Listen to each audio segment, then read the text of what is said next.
Você sabia que as tranças, muito mais do que um penteado, já foram um instrumento de libertação? É isso mesmo.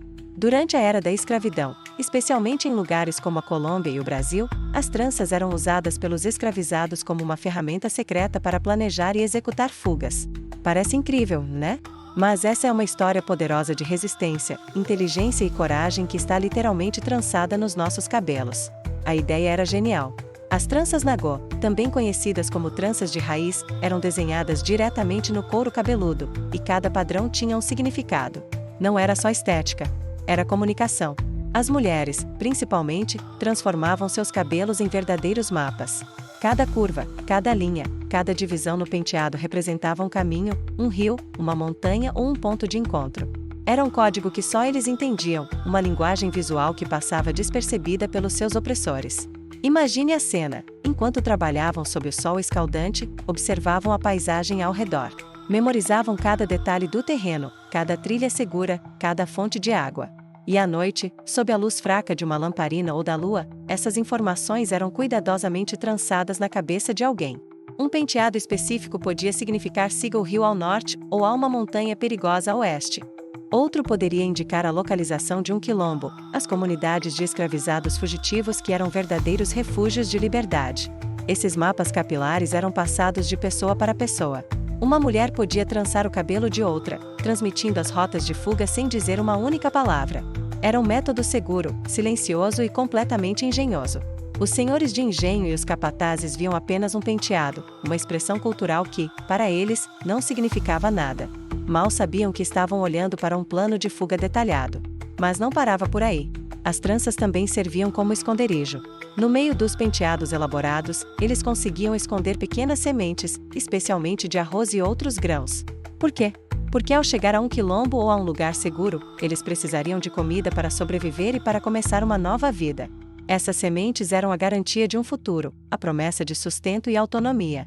Era como carregar a esperança de uma nova colheita na própria cabeça. Essa prática é um testemunho incrível da resiliência e da criatividade do povo africano e de seus descendentes nas Américas. Em meio a uma opressão brutal que tentava desumanizá-los e tirar tudo o que tinham, eles encontraram uma forma de resistir usando o próprio corpo, a própria cultura. O cabelo, que muitas vezes era motivo de discriminação, tornou-se uma arma poderosa na luta pela liberdade. Um dos relatos mais famosos sobre isso vem da Colômbia, onde a história de Bencos Bioy é um grande exemplo. Ele foi um rei africano capturado e escravizado que liderou uma rebelião e fundou o Palenque de San Basílio, a primeira cidade livre das Américas, no século XVII. Diz a lenda que as mulheres de sua comunidade usavam as tranças para mapear as rotas de fuga para o palenque e para comunicar notícias importantes. Elas criaram um sistema de comunicação tão eficaz que ajudou inúmeras pessoas a alcançarem a liberdade. Essa tradição oral, passada de geração em geração, nos mostra que a história da resistência negra é muito mais rica e complexa do que aprendemos nos livros didáticos. Não se tratava apenas de grandes revoltas armadas. A resistência acontecia todos os dias, de formas sutis e inteligentes. A comida, a música, a dança e, claro, os penteados, tudo era parte de uma estratégia de sobrevivência e de afirmação cultural. Hoje, quando vemos alguém com tranças, é importante lembrar dessa história. As tranças não são apenas uma moda. Elas carregam um legado profundo de identidade, resistência e liberdade. São um símbolo da engenhosidade de um povo que se recusou a ser quebrado. É uma herança cultural que sobreviveu ao tempo e continua a ser uma forma de expressão e de orgulho para a comunidade negra em todo o mundo. Cada vez que alguém trança o cabelo, está, de certa forma, se conectando a essa linhagem de mulheres e homens fortes que usaram sua inteligência para lutar pela própria vida. É uma forma de honrar os antepassados e de celebrar a beleza e a força da cultura afro.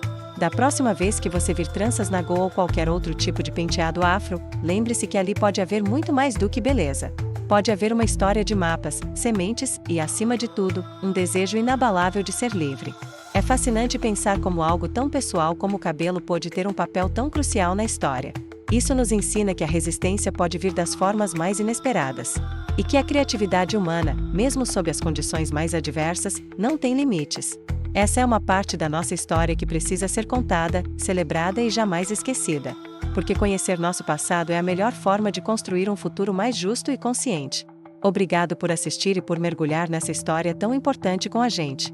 Se você gostou de aprender sobre o poder das tranças na luta pela liberdade, deixe seu like, compartilhe com seus amigos e se inscreva no canal para mais histórias como essa.